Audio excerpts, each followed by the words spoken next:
Suppose after laboring away at this problem, you get x equals -3 and x equals -8, but you want to check it in the calculator. So you start typing in that original equation. And as you do, careful, the equal sign is not inside the square root.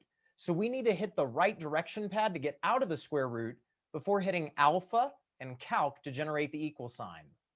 The right-hand side of the equation is x plus 5. As we hit shift and calc to solve it, x equals 0 is our starting point. We hit equal and it goes into solve mode.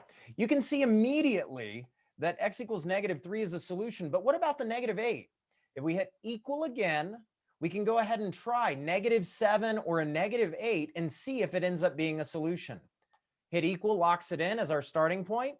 Equal again starts to solve. Hey, wait a minute. That didn't show up. What does that mean? It means it's not actually a solution to our problem. So what we need to do is we need to take it off the list and leave x equals -3 as the only solution. If you want to see why it's not a solution, watch this other video.